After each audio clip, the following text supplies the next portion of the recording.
দীর্ঘ ১৯ বছর পর নিজ জেলা বগুড়ায় ফিরছেন বিএনপির ভারপ্রাপ্ত চেয়ারম্যান তারেক রহমান। ঢাকার বাইরে এটিই হতে যাচ্ছে তার প্রথম সফর। এ সফর ঘিরে বগুড়া সহ আশপাশের এলাকা রাজনৈতিক উচ্ছ্বাসে ভরে উঠতে যাচ্ছে। রোববার রাতে বগুড়ার বিএনপির নেতারা বিষয়টি নিশ্চিত করেছেন।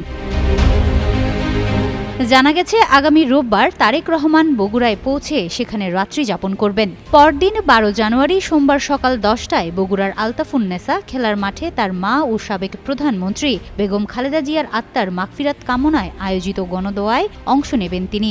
গণদোয়া শেষে তিনি রংপুরের উদ্দেশ্যে যাত্রা করবেন। ভবিষ্যৎ হোক নিরাপদ, বিনিয়োগ হোক বিশ্বস্ত, আর আমার পছন্দ সল্ট বে। ওয়েলকাম টু সল্ট বে।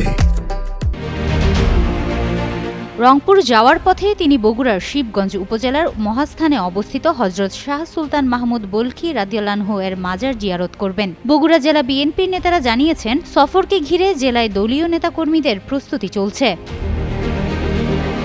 বগুড়া জেলা বিএনপির সহসভাপতি ও সদর উপজেলা বিএনপির সভাপতি মাফতুন আহমেদ খান রুবেল জানান, দীর্ঘদিনের অপেক্ষার অবসান হতে যাচ্ছে। শিবগঞ্জ উপজেলা বিএনপির সাধারণ সম্পাদক অ্যাডভোকেট আব্দুল ওয়াহাব গণমাধ্যমকে জানান, রংপুরে যাওয়ার পথে শিবগঞ্জ উপজেলা বিএনপির পক্ষ থেকে তারেক রহমানকে স্বাগত জানানো হবে। বগুড়া ২ আসনের বিএনপি মনোনীত প্রার্থী মীর শাহে আলমের নেতৃত্বে নেতাকর্মীরা অভ্যর্থনা জানাবেন এবং পরে শিবগঞ্জের শেষ সীমানা পর্যন্ত তাকে পৌঁছে দেওয়া হবে।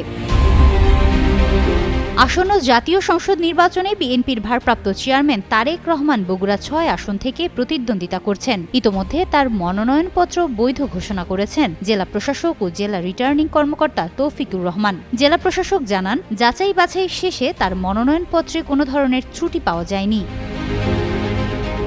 হিমাতুল জান্নাত, যুগান্তর নিউজ।